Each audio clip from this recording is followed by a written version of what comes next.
What is going on, guys? In today's video, I'm going to be comparing the F30 to my E90. This is the same F30 that I built my channel on, and this is my E90 that I just recently got as a daily. I feel like this comparison is long overdue because a lot of you have been asking me to do it ever since I did get this car. I feel like it's an equal and pretty even comparison given that they're both 328s and they're both base models. They're not M Sport or anything. Obviously one does have a couple more features than the other, so it's like it's not entirely fair, and also one is the 4-cylinder and the other is an inline 6. A better comparison would be with the 335, which is also an inline 6, but that's not a 328 and that is turboed. So two 328s, because 328s are known to be inline 6s in the past, so it is a pretty cool comparison considering that BMW has taken a different route with the F30. So it'll be cool to see, and I do have a lot of insight for you guys at the end of the video which talks about most of the F30 and the direction of BMW and where they're going with it and why they're doing what they are doing, so stay tuned for that. So in today's video, I'm basically going to talk about the things that the E90 does well,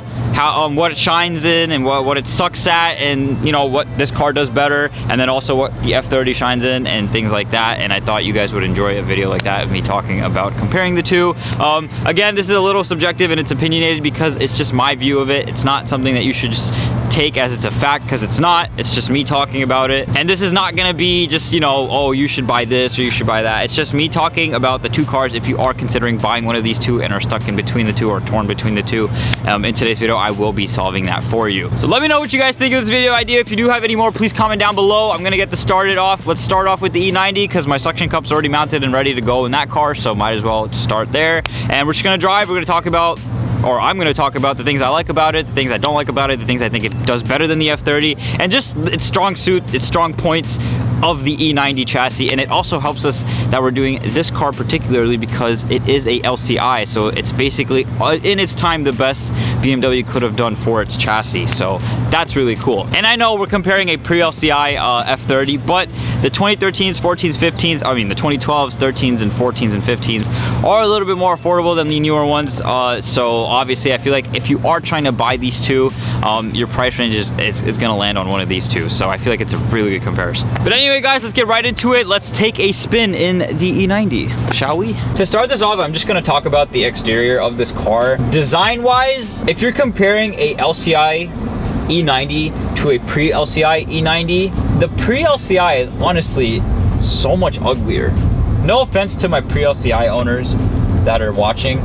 The pre-LCI is honestly a very ugly car. It is not, it's not a good looking BMW, honestly. They did, and to support this claim, here's a perfect argument. Look at how many changes they made on the LCI E90 versus the pre-LCI F30 to the LCI F30. They literally just changed the taillights and the headlights and a couple little things in the interior and a couple of pieces on the front bumper, but very, very minor things from the pre-LCI F30 to the LCI F30. So what I'm saying is the E90 was so ugly, they changed the hood, they changed the design of the kidney grills, they changed the entire design of the front bumper, they changed the taillights, the trunk had to be morphed in a different shape so the taillights work.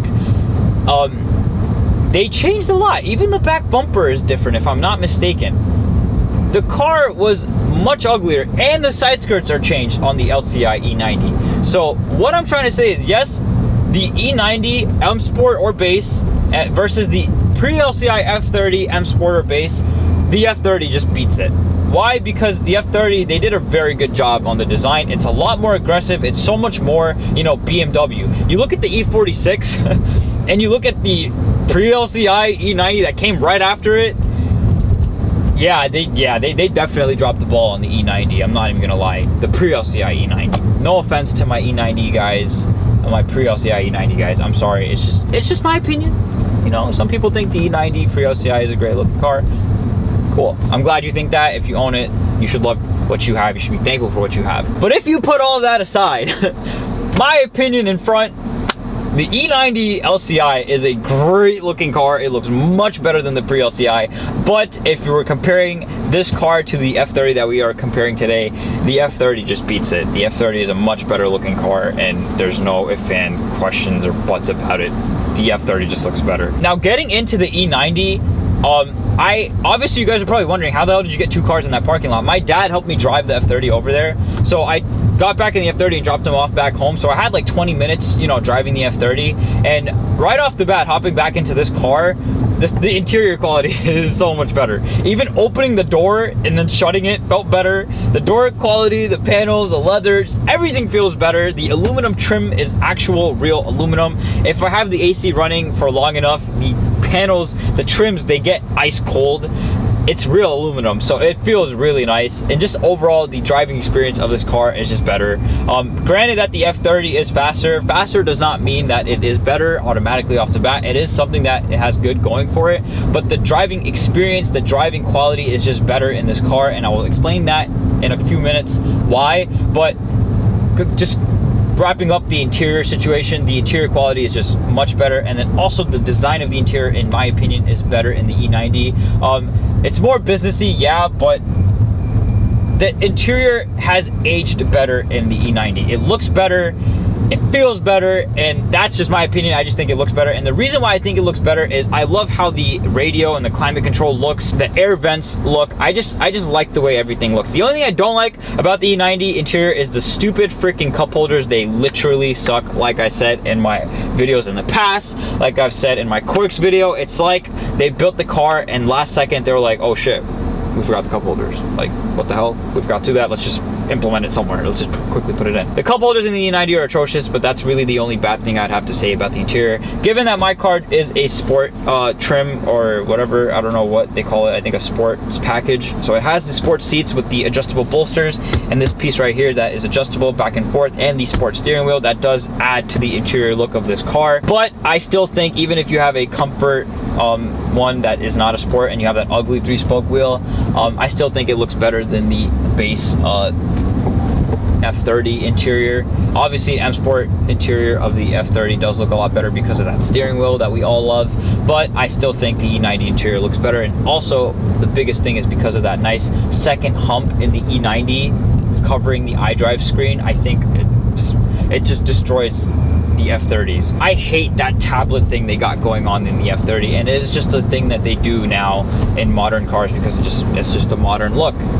That's what they do. I don't like it. That's just my opinion.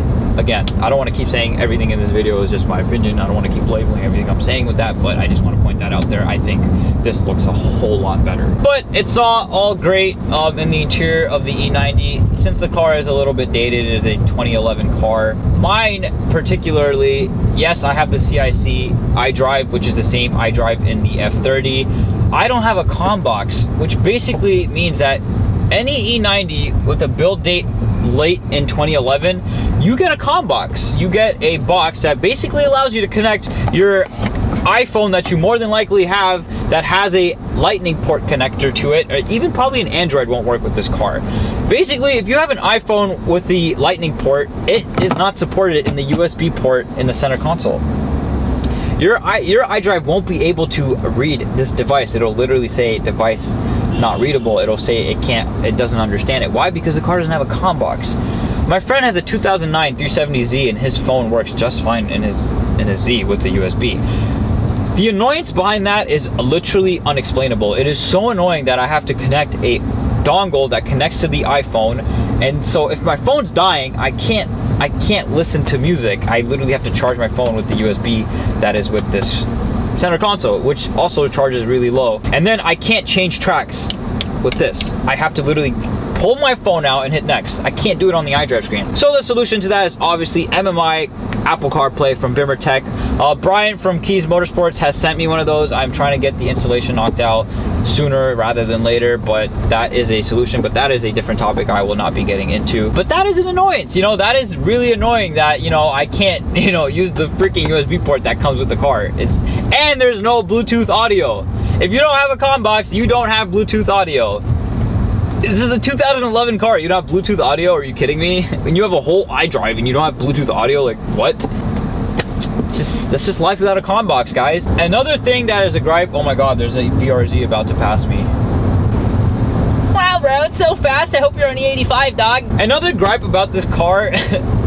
Given that it's so much smaller than the F30, that's another bad thing about this car. The F30 is significantly bigger. It's like the perfect amount. BMW did such a good job with the F30 making it a bigger car because it was much needed in the back. There is literally no space in the back of this car. When I went to H2O, when I took this car to H2O, I had my boys in the back. I had Mike, I had Patrick, I had my boy Harris in the back. Dude, there is no space for like 5 people to fit in this car. Like, there is space, but everybody's just cramped up together. There's no space. In the F30, there is a decent chunk of additional space. So there being no folding seats as well on top of that in this car just makes it that much more inconvenient. If I want to go haul parts with an E36 and buy parts, I can't fold my seats down and like put shit in the back. That is so annoying. I don't know how that doesn't come standard. I've talked about this before in the past. I don't know how these things don't come standard in these cars, honestly. So definitely size-wise, I have to give it to the F30. And convenience, I also have to give it to the F30, honestly. But overall, I would say the driving experience of the E90 is better than the F30, and that is because of that beautiful straight six and that old formula that they used in the E90 that is no longer found in the newer F chassis and the G chassis. It is the last of a dying breed of BMW. That's why I went with this, because I am a big fan of the older BMW driving feel. Yes, that doesn't mean you should not appreciate the new BMWs, and I will talk more about that once we hop in to the F30. Let me turn the AC off so you guys can hear this. Yeah, it's slow, but it feels so good, man. Whew. I'm like 95 right now, and I'm chilling. Like, the car's like, yo, give me more, like, go faster. So it's nice, honestly. Let me slow down here. If you guys are wondering what that BMW gong was for, it's because I have a limit set, because I tend to not realize how fast I'm going. I got in a couple speeding tickets, so I have a limit set in the iDrive, so it beeps anytime I go past. I think I have it set to 75.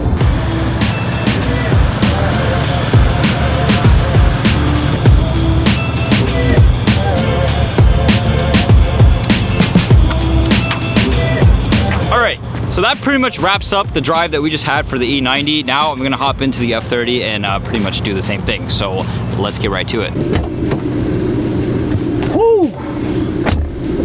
I bet you guys miss seeing this face in this interior.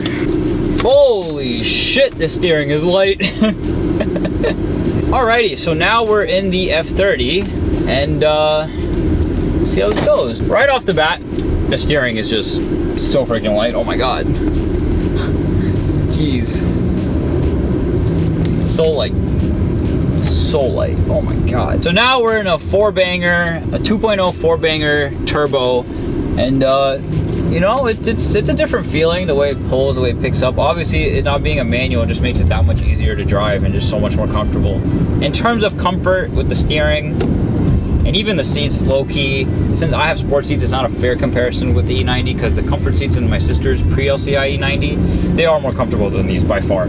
So, but for right now, we're comparing just these two specific cars. This car is a little bit more comfortable. The E90 is a little bit more sportier than this for what it is. And yes, I do have an M Sport steering wheel on this car, so it's really not a fair comparison, because this steering wheel makes all the difference. It just makes it feel so much better in your hands.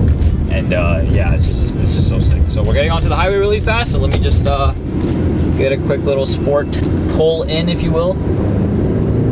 Oh my god, that instant torque. 80, 85. Oh god. And here comes the bolt suspension. Holy shit. Oh my god, oh my god, oh my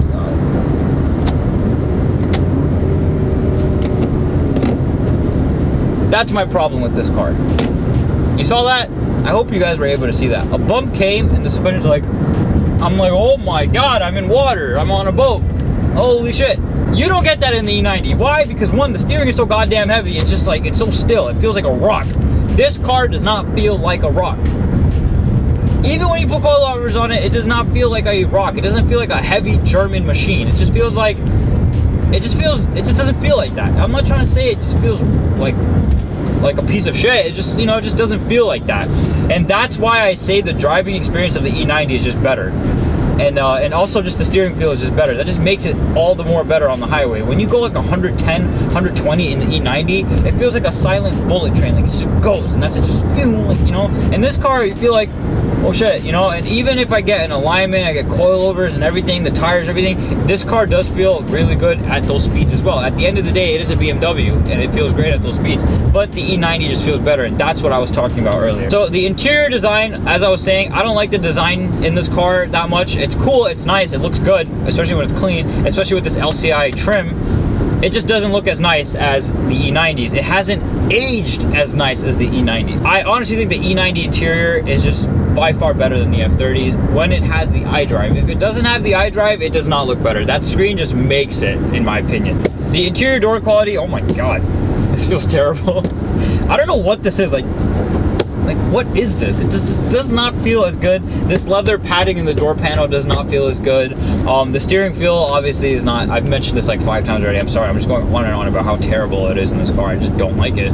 And yeah, the paddles are cool though. Obviously I can't really compare to the E90's paddles because it's a manual, so it's not really something I want to talk about too much. The iDrive, I'm gonna say, is a little bit faster. It is a little bit better. The gauge cluster, the instrument cluster, a lot of people don't like the electronic MPG gauge in this car with the 6W, whatever this is called. I don't know which, this is something WB with the electronic one. Some of you guys that are looking for F30s have the manual one or the analog one, the manual one.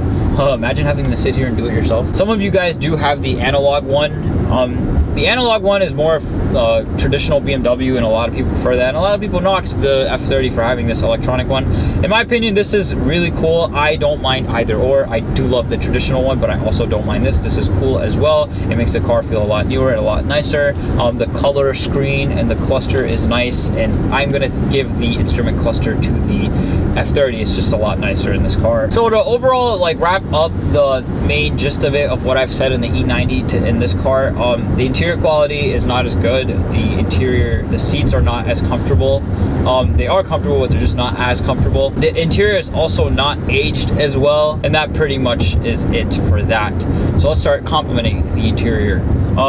It looks nice with this M Sport steering wheel, so it's not a bad looking interior. The fact that it's so spacious, it really does, I can't help but like give it like, you know, praise for that, because that does make it a lot better. And overall the driving feel, you know, you put it in sport, it's cool how the steering gets heavier, the car starts pulling a lot harder, the shifts are much faster with the ZF 8-speed transmission, and overall it's just a great car. Like, you really can't knock it for the money as well. Like, it's just a great car. The way it looks too, the mods you can do to it, you guys saw what I did to this when I modded it out. Like, it looks like a freaking amazing car for what it was. So you get a 4-cylinder that's great on gas, it's turbocharged, so you can still tune it and make it faster. You can't not mod these things. Like, there's so much aftermarket support for these as well. More than the E90, if I think, for motor mods, because it's boosted, and then tunes and stuff like that. You can get burbles. You can also get burbles on the F52 as well, but you know, just overall, just like modding these is just a much better experience. And plus, it's also just a newer car. It looks better from the exterior. Like I said, the design is nicer. So guys, I think it's time I finally summarize this video and end it off and give you guys my final decision on what I think is better, and hopefully that'll help dictate you guys' decisions if you are torn between the two and what you should buy. So yeah, let's get back to the parking lot and do that. All right, to summarize.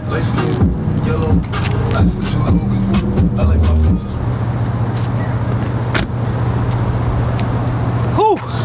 Sorry, I forgot to turn the radio off. I didn't realize it was playing in the background. Sorry. Pop Smoke, rest in peace. Okay, so to summarize today's video, overall both cars are amazing. They're both amazing cars, honestly, in their own way.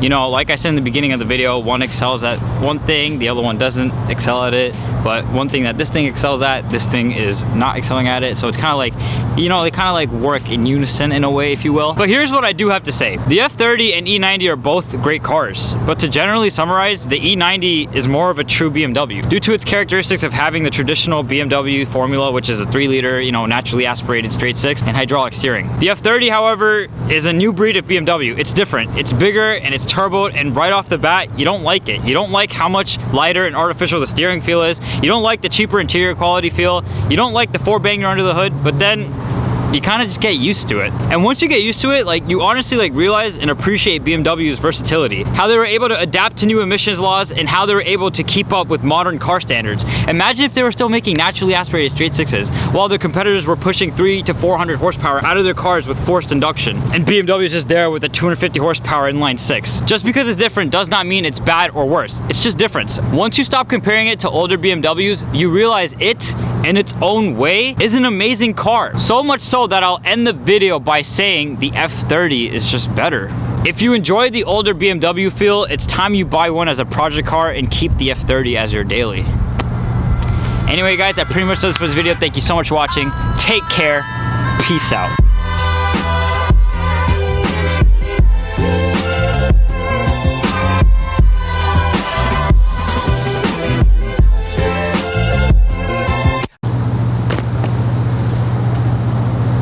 Hello there. Yo! What's up? I can't do this.